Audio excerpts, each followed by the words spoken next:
Okay, good morning everybody. Welcome to HCMF's half-term activities. I'm Sophie Cooper, I work for HCMF. And this morning we're joined by Eleanor Cully, who's going to present a wonderful half hour exploring the Pots and Pans Orchestra. So we'll see what happens. If everybody watching can just ensure that they're keeping an eye on their children throughout the whole of the workshop, that'd be really great. And what else have I got to tell you? We're going to be here every day from 11 o'clock this week. Tomorrow we've got Indian singing workshop, actually. So, Eleanor, are you ready? I am, yep. Fabulous. All right, over to you. Enjoy. Thank you. Okay, hey everyone, my name's Eleanor. Happy half term. We're going to be exploring a pots and pans orchestra this morning. So I've collected some kitchen items over this last week and I've been exploring different sounds that I can make with these instruments, and I'm going to show you my percussion setup today. So if you've got things from your kitchen already prepared, then maybe pop them out in front of you and start thinking about them along with me. If you haven't, no problem, because you can go and explore after this workshop. So just listen. I'm going to start with these coffee flask lids. Now these are metal, and they are nice for playing some pitched percussion. So I've got one here that's slightly smaller and one here that's larger. So if you think about the instruments in an orchestra, can you think about what you might expect from a larger, slightly larger instrument in terms of the sound that you might hear? Is it going to be higher or lower than something that's smaller? So just think about that for a second. And then I'm going to demonstrate, and I want you to listen and think about the sound that you hear, okay? So and pop these down. Hopefully you can see them over here. I'm going to use a chopstick to play these. Now, a chopstick is an item you can probably find in your kitchen. It's a very simple item to play. You can use a spoon as well if that's what you've got. But I'm going to use a chopstick to play, to use as a mallet to play these items. So here is the larger one. And here is the smaller one. So which one was lower? Let's try again.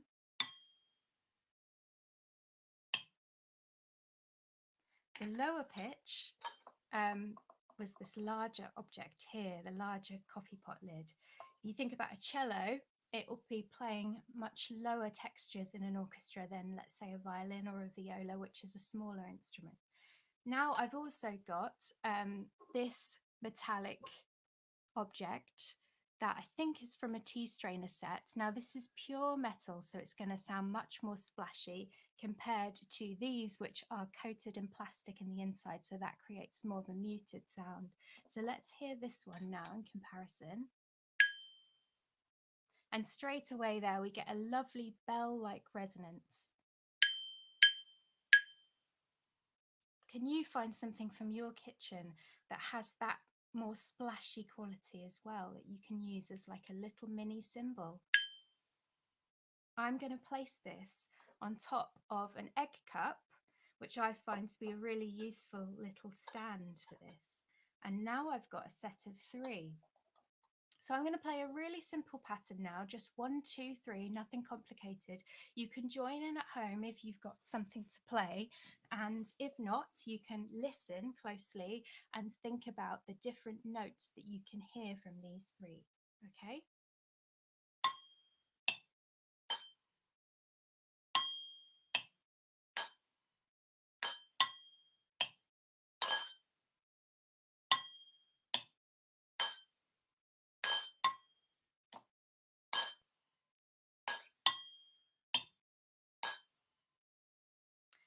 So I might think to order them with pitch. So the lowest note I might want to keep on my left-hand side.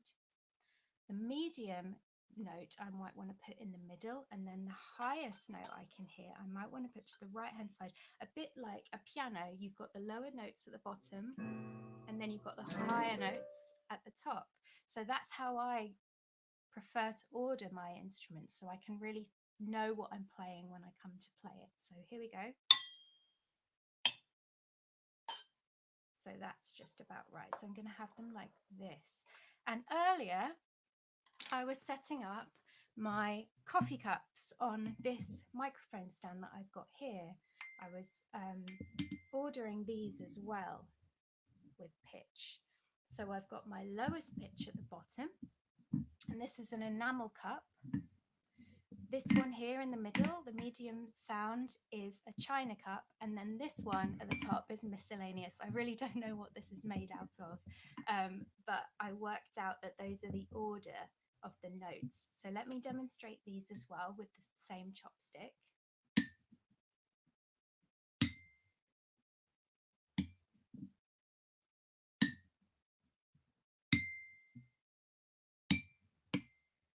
And then backwards.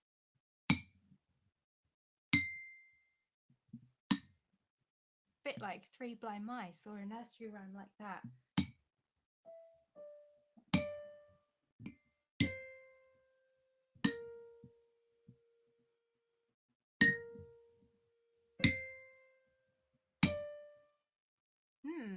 So I can create a pattern out of these with any order I like. I can maybe start with the middle one.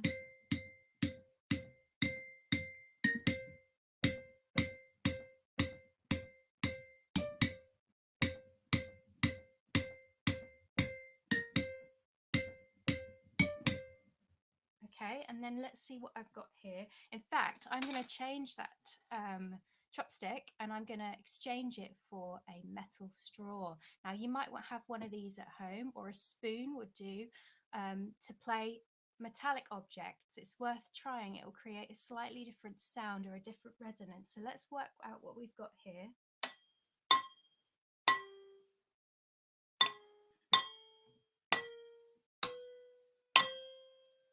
Okay, and then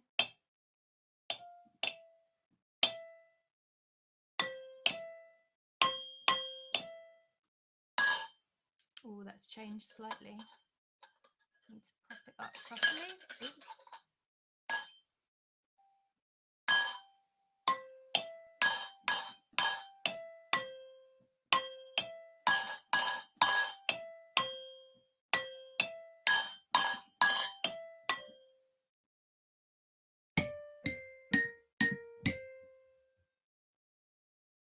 Okay, now I've got to remember what I played.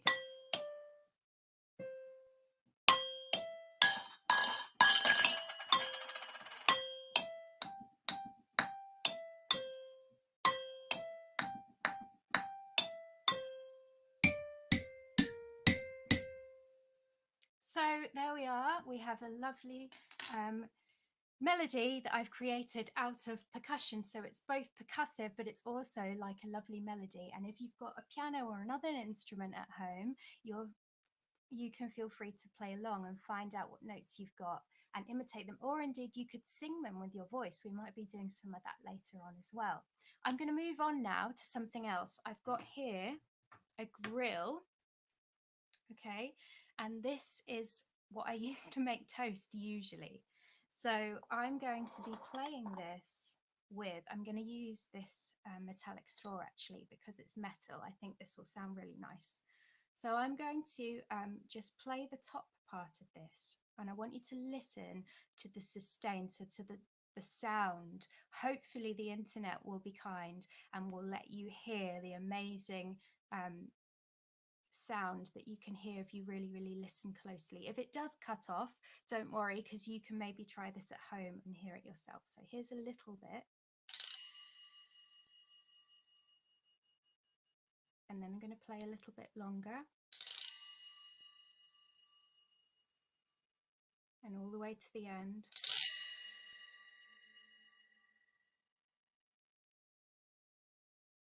So we've got a lovely splashy sound, a bit like a cymbal, but it's serrated so we can play along it and enjoy that. And if you use your arm when you play something like this, you can mute the sound and stop it splashing if you want to be able to control it. So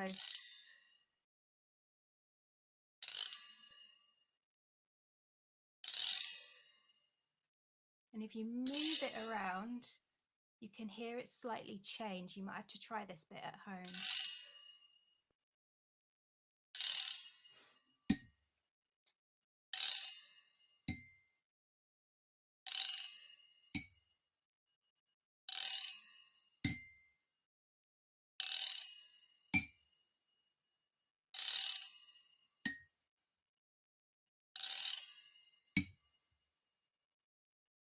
So that's really fantastic. You can really explore that one and play around with it, find out what goes with it. If you've got someone else at home who's going to play along with you, someone can be playing something like that while someone else is experimenting with some different pitches on a set of cups, and see what you can create together. Next up, similar to this but made of wood, is a chopping board that I've got at home that's got a nice serrated edge to it. Now I'm going to pair this with my chopstick again because they're both wood. I'm going to explore this, and I'm going to start off by playing it and listening and really trying to explore it by using my ears, okay?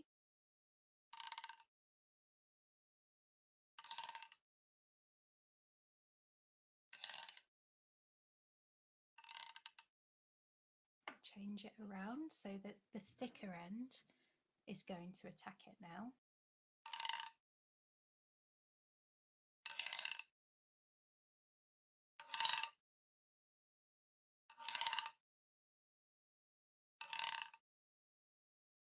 This sounds to me a bit like a woodpecker. When I was out walking the other day in the woodland just around the side of my house, I stopped to watch this blackbird who was playing around in the leaves. And because I'd stopped to listen, and I was tuning into the environment. It was a very quiet early morning walk, and I heard a woodpecker. And it was amazing because I didn't realize it was a woodpecker at first, and I haven't heard one for such a long time.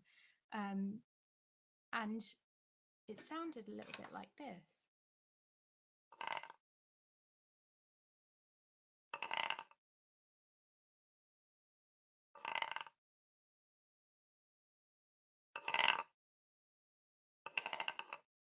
This is an AeroPress stirrer for making coffee, and this is plastic. So it creates, because it's got this very, very thin edge. This edge is much wider, but I use this thin edge to create a nice attack, a nice focus on this chopping board. I wonder what this would sound like with the grill. I can't do both at the same time, I don't think, but you maybe can at home if you've got someone to help you. See what you can create out of those two. I'm going to move on now to an exciting item I've got here, a slightly bigger item, and that is this cake tin. So this cake tin has a base that you can remove, and there's a reason I'm using this one. So if I pop it back in, this is what it looks like when it's in my cupboard, and you pop the base up when you want to present your cake once you've made one.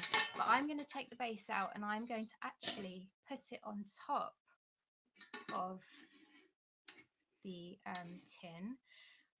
And here I'm going to create a nice snare drum sound, because this base is now a lid, and it creates this nice resonance on the top. Because it's not fixed, it kind of splashes around. So I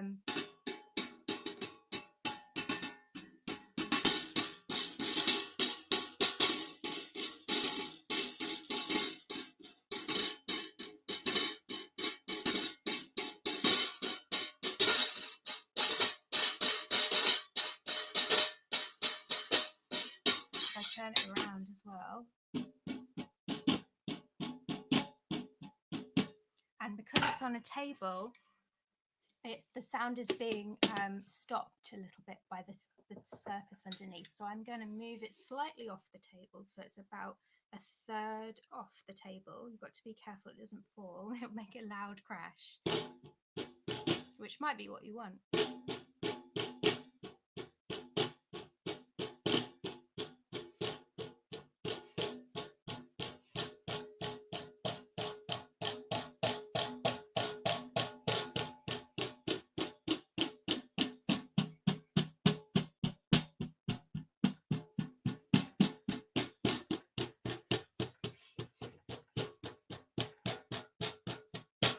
And I'm going to try this with a whisk. I love using whisks because when you turn them quite quickly, you get a really nice sound from all these different edges of the whisk. So it's a really uneven sound, and you can roll it around the snare drum.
use so much with this. I could play this for hours. I'm going to just try it on the other side now.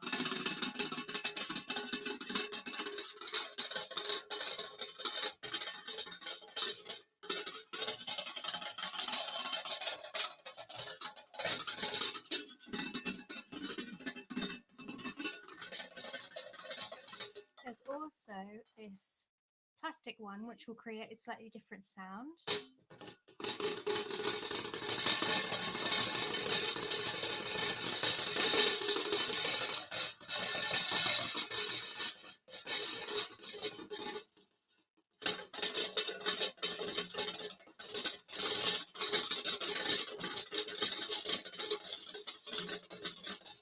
Create a nice drum roll with those. And then before I move on, I've also got this brush that's used for cleaning straws. And this can be quite a nice little brush to use for a snare drum.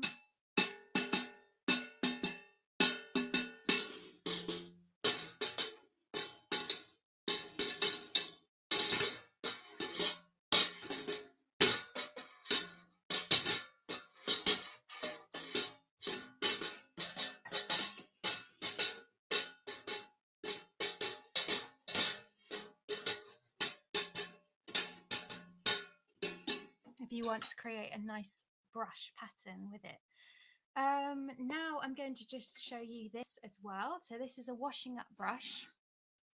And this one's really, really nice because you can create the nice bristle texture on top of your percussion as well. This works with a snare, but it also works quite well back with this grill that I'm going to get out here. And you can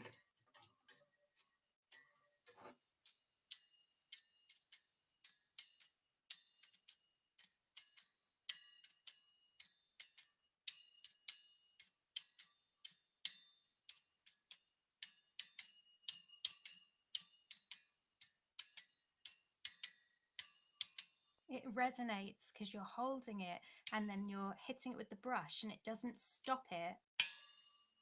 It kind of lets it ring on, but it's a very light sound.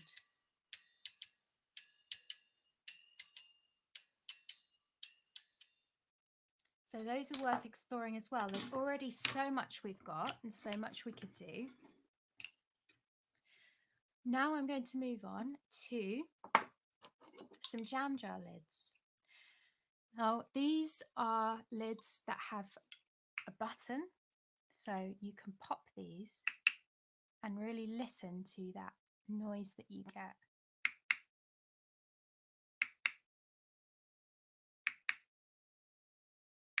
What does that remind you of?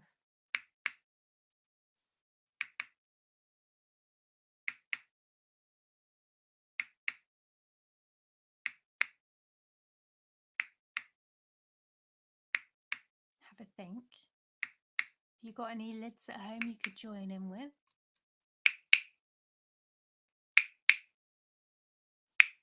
I've got a smaller one as well.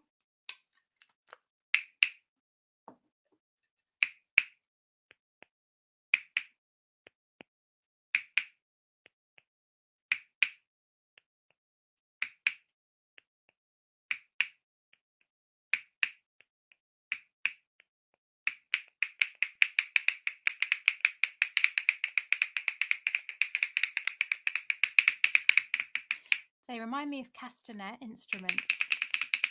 I can create very fast sounds with these, and because they have a button, when you press it down you have to release it as well, so you get two sounds for the price of one. And I like to alternate these between my left and my right and thinking about footsteps, so I like to release this when I'm pressing this one down. So instead of on, off, I get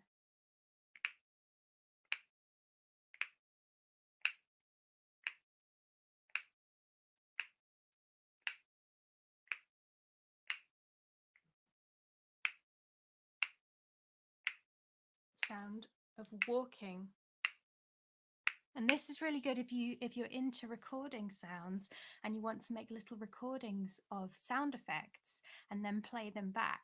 You might be able to see if you can create the sound of someone walking and maybe play it along to a film or a moving image of someone and see if you can create the same rhythm that you think they're walking at. When I pop these lids back on the jars as well, you can change the sound. So it sounds very different. It's less high-pitched on that one. And again, this one's lower as well.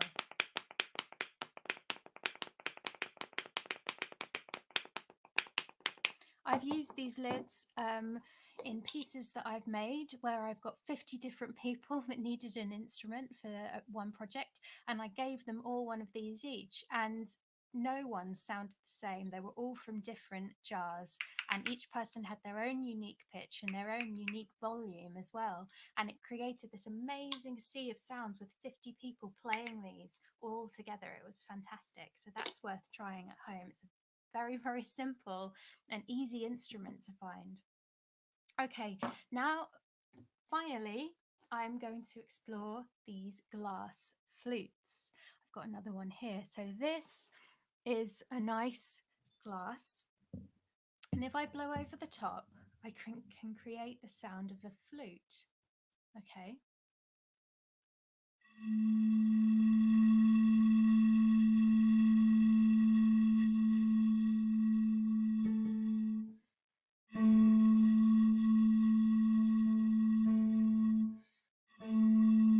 And I've got more or less an A there. And what's really, really lovely about these is they can create a drone, so a constant sound, because there's no holes or keys. So if you play it on its own, you will always get that same note coming out. And what I like to do is use my voice to sing the note as well at the same time. So this is the sound that you get.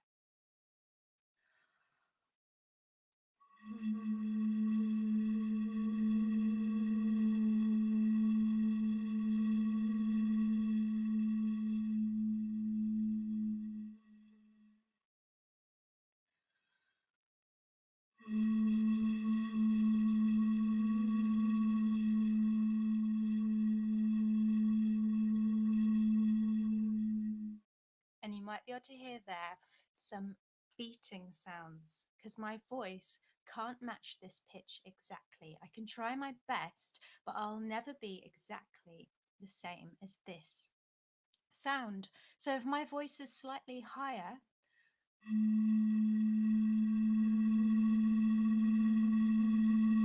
or slightly lower, you get this lovely sound, which I really like. Lots of musicians have used this as well. This beating sound between the two sounds that make a kind of trill or a tremolo or a drum roll. So it's quite percussive as well as melodic. You can change the sound of your drone note by adding water. So do we think that this is going to get higher or lower if I add water in? Bearing in mind that the water is going to rise, so it's going to create a different size for the sound.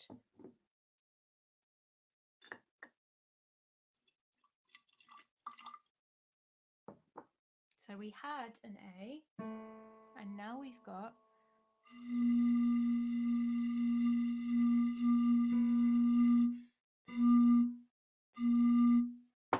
nearly a B. It's probably too much now. I've overtuned it. So I've created more or less one tone above what I had before. By adding water, I've created a shorter space for the sound to resonate, so I've created a higher note. I've also got this one here,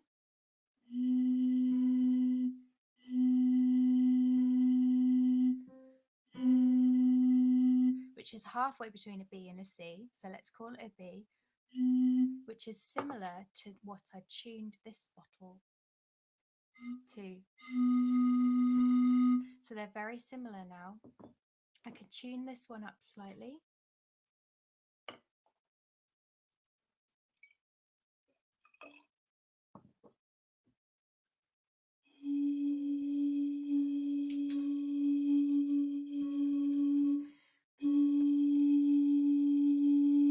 C sharp or D flat. And what I love to do now that I've got a tuning that I quite like is add my voice back in again, but this time instead of playing the same notes, I can sing different notes. So I can weave my voice in and around my glass flute. Let's have a go.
So much to explore there. If you've got someone at home who would like to play with you, find yourself a couple of glass flutes, make sure they're nice and clean like all of these items before you have a go.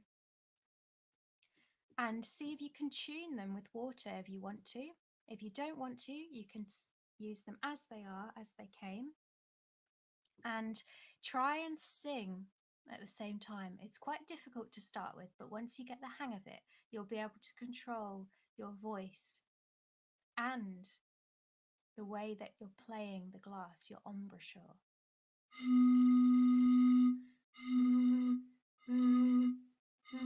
Start off with short bursts of sound and then try and hold it on. And you can create some lovely melodies. Or someone at home could play this whilst you're singing if you can't manage to do it at the same time. And you've got all these other instruments to explore as well, and see if members of your family can help you and create a lovely orchestra of pots and pans, cups, coffee mugs, brushes, whisks, chopsticks, everything else that we've used today. So thank you so much for joining me. I hope you've had fun exploring sounds, and I hope you have a great half term. And enjoy the other workshops this week. There's one every day at 11 a.m. I'm Eleanor. Thanks for joining me. Bye.